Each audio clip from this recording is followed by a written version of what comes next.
From the stage or the podium to the front lines of mass protests, Naomi Klein has issued a political call to arms. Her goal is controversial: overhaul the world's economy to save the planet from environmental ruin. He's here to co-opt Canada further. Naomi Klein first reached international acclaim 16 years ago. Her book, No Logo, alerted consumers to the seductive power of big brands. If it was a manifesto for the anti-globalization movement, Klein was its crusader. Then in 2009, she released The Shock Doctrine, a damning critique of the free market. A Dow Jones review said it may be the most important book on economics of the 21st century. Klein's next big fight is her biggest yet: tackling climate change.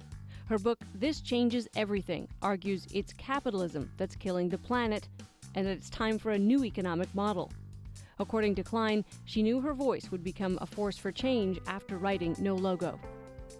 I think when I was writing that book, in the late 90s, and I was in my 20s, and I did have something of a platform in Canada. I had a column, weekly column, and in the Toronto Star, and so I had a little bit of kind of experience in the public realm, but not a lot. And then that book came out, and it just kind of went crazy, and it was a strange process, because I found myself in this sort of I guess kind of somewhat of a spokesperson role for this growing movement, and it was an awkward. It was awkward for me because I didn't have any experience with that sort of political work, but that was the moment. Yeah, 2000. And it sounds like that may have been sort of a possible downside. No, it wasn't so much a downside. It was just more that it required a skill set that I didn't have yet. So it was just a little bit stressful, in the sense that I think being a writer and being somebody who has, I guess, somewhat of the, being enough of a hermit, frankly, to take like 4 or 5 years to write a book, which is what I do, it's a really different skill set than being somebody who is comfortable speaking to rooms full of people, especially if it's like a protest or something like that. So I was frankly kind of shy, and I think people find that sort of surprising, because I have a kind of a reputation as, I guess, somebody with a loud voice, but it's mostly through writing. It's not so much, at the podium. So it just took some adjusting and I guess learning how to do public speaking and all of that. And so I had a steep learning curve. But I think I've gotten to a place where I feel more comfortable with it. But I still kind of need to retreat and write and research, because I think if people do want to hear from me, it's because I do that work. You were, though, back then, probably less so now. You probably feel more comfortable with all of your credentials. But at that young age, you were articulate, you were beautiful. Did you ever worry people are using me for their own ends? Well, I think more what I felt was that we have a media culture that has trouble with movements that are not adhering to a conventional hierarchical structure, where there's one person who's speaking on behalf of the multitude. This movement that we're talking about, this moment where the so-called anti-globalization movement was thrust to center stage, and it was really a movement that was critiquing corporate power very much, but it was also critiquing hierarchies, and it was also trying to organize differently. So I think the part that I did feel that people were imposing an agenda on me was this idea of projecting a role that actually was not true. I was not leading this movement. People may or may not have been reading the book, and it was a tool. I mean, I've always thought of the work that I do as a tool for movements, should they want to use it, because I do think that research helps, analysis helps, but books don't change the world. Movements change the world. Would you say that movement failed? Have the forces of globalization prevailed? Well, I would say that movements aren't that linear, and that critique of corporate power is, in fact, stronger than it's ever been. I mean, one of the things that's really striking to me is, when we in that moment, the Seattle moment, the anti-WTO protests, it was heresy what we were saying. When we were saying this model of just liberating corporations, deregulation, free trade, it's a failure. Trickle-down economics is failing, and the idea that just letting go of the rules is going to create wealth for all, critiquing that was kind of unheard of. We are in this moment now where that model of deregulation, more free trade agreements, more austerity, more privatization, it's what Paul Krugman now calls a zombie ideology, in the sense that there's almost no one left to defend it. It's continuing through its own force of momentum, through the force that it's a very profitable ideology for elites. But I wouldn't say that this movement has failed, because in fact, what we were saying back then is now kind of considered, just common sense. Would you consider yourself anti-capitalist? Yeah, I would. I definitely believe that that capitalism as a system that is about pursuing short-term growth and profit at all costs is failing not just people, but now is in conflict with our planetary systems, that climate change being the most dramatic symptom of that. We cannot continue to act as if you can expand indefinitely on a finite planet. So I am a critic of capitalism, and I do think we need a different system. I don't think this is just about tinkering anymore, but I recognize that industrial socialism has been also devastating for the environment. So I really think we are in a moment without a script. I mean, and this is one of the things that's really frightening about the moment we're in right now, is that old ideology is failing. There are very few people out there to defend it. But all they're saying is like, well, what's the alternative? There is no alternative. And to those that say, yes, capitalism has definitely led us astray, and we can point to recent and historic examples of that, but it can also be the tool for the solution to climate change and other major societal problems. Mm-hmm. What do you say? Why is it not possibly a tool? Well, it's a tool, but it isn't the tool. It isn't the mechanism that's going to get our emissions down to zero. So what leading emission reduction specialists tell us is that we need to be cutting our emissions by 8 to 10% a year.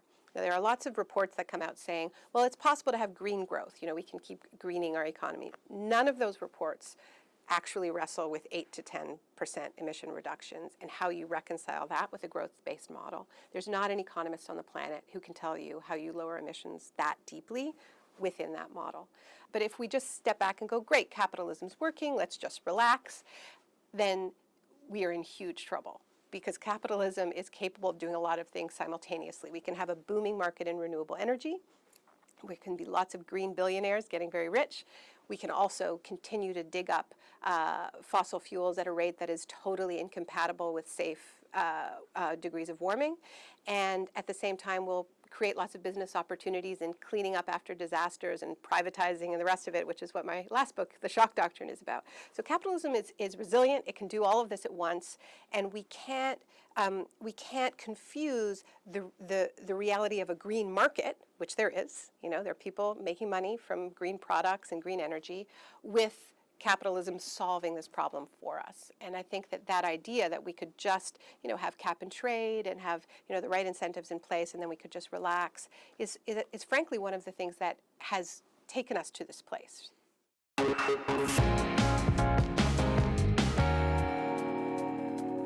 It's no surprise Naomi Klein has become one of Canada's most well-known activists. She was born for activism and later married into it. Naomi Klein's family tree is a who's who of social agitators. Her parental grandparents were communists who turned against the Soviet Union. That grandfather was fired from Disney for trying to unionize. Naomi's parents, Bonnie and Michael, hated the Vietnam War so much that in 1967 they moved from the U.S. to Montreal as war resistors. Bonnie was a feminist filmmaker, Michael a doctor who joined Physicians for Social Responsibility. Then daughter Naomi met and married filmmaker Avi Lewis. His father is Stephen Lewis, leader of the Ontario New Democrats for most of the 1970s. His grandfather David Lewis was simultaneously leader of the federal NDP. Now Naomi is sending shockwaves through leftist circles. Her husband adapted her latest book into a documentary. With the backing of celebrity heavyweights like Danny Glover and Seth MacFarlane, it premiered at the Toronto International Film Festival. I've spent 6 years wandering through the wreckage caused by the carbon in the air and the economic system that put it there. Like the book, the film pins the blame for climate change on capitalism. You must have heard the argument that the combined forces of capitalism and the use of fossil fuels lifted much of the world out of poverty and into great wealth, and there's another 1.5 billion people who are due, and to rob them of that opportunity is practically immoral. Yeah, I've heard that argument. I mean, it's kind of amazing. You know, if coal was going to be lifting, all of India out of poverty, it has had since the late 1700s to prove that, and that hasn't happened. And in fact, one of the things we show in our film, and this changes everything, is an amazing struggle in Sampeta, in Andhra Pradesh, and different parts of India, where communities are in revolt against coal-fired power plants being built in their communities because it endangers their water supply, their wetlands where they fish, and they also know that there's an alternative. They also know that decentralized, community-controlled renewable energy is as cheap now. I mean, it's being rolled out very, very quickly in Bangladesh, and frankly in parts of India and in China as well. But the fact is that these big power projects, politicians like them because they're big and centralized. Often they're more corruptible than decentralized, community-controlled renewable energy. The fact is, electricity is really good for fighting poverty. Coal is not so good. In fact, everywhere where you have a coal mine that's being proposed, a coal export terminal being proposed, a coal-fired power plant, you have community resistance. This has always been the most controversial source of energy because of its impacts, because it creates what the U.S. Department of Energy used to openly call sacrifice areas, sacrifice zones. So electricity may be good for humanity, but coal is not good for humanity. You are fighting now a fight, and it's not the first one, that is against some pretty powerful forces, including the status quo and inertia, and some people that will deny the science around climate change. What would you describe as the catalyst that the world needs to actually make the zero emissions is a pretty tall standard? Yeah. What's the catalyst? Well, I think there are a couple, and in Canada, I think we're at a really unique moment. Climate change is itself a catalyst. We've just come off the hottest year on record. July was the hottest month. July 2015 was the hottest month ever recorded. And we're seeing the impacts, and not, they're being felt, in extraordinarily devastating ways in places like India, where thousands of people have died from the heat wave this summer. But, in Canada, stage 4 water restrictions across British Columbia, huge wildfires, the prairies are parched, Calgary flooded again. So I think the latest polling is showing Canadians see this as the second most important issue after the economy. So the thing about climate change is, it's only possible to deny it for so long. It's one of these issues where it sort of comes in and out of focus for people, and I think the reason for that is just that we're living with an extraordinary level of cognitive dissonance, right? Like, on the one hand, you see this terrifying story about how California is running out of waters. The glaciers are melting faster than anyone predicted.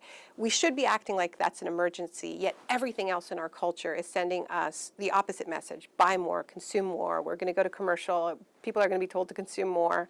And our politicians aren't acting like this is an emergency. I think what's going to be the catalyst is when people realize that the whole dichotomy between jobs versus climate was a lie. You create more jobs if you invest in renewables, efficiency, and public transit. In fact, 6 to 8 times more jobs, according to research from the Canadian Centre for Policy Alternatives, than if you invest that dollar in oil and gas. And one of the things that I've been really excited about is that the labor movement in Canada is realizing that rather than just defend those dwindling number of dirty jobs, we need to be fighting for the next economy now, and we need to be not allowing all of these issues to be pitted against each other when we have so much common ground. How do you stay optimistic in the face of fights that are formidable and must sometimes feel unwinnable? Well, I think if it were just me talking, it would be impossible, frankly, if that's all I was doing. But,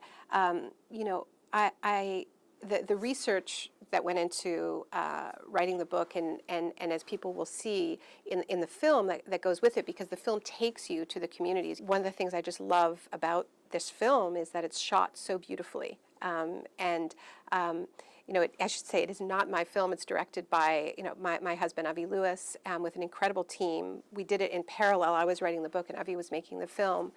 And, a book can build an argument.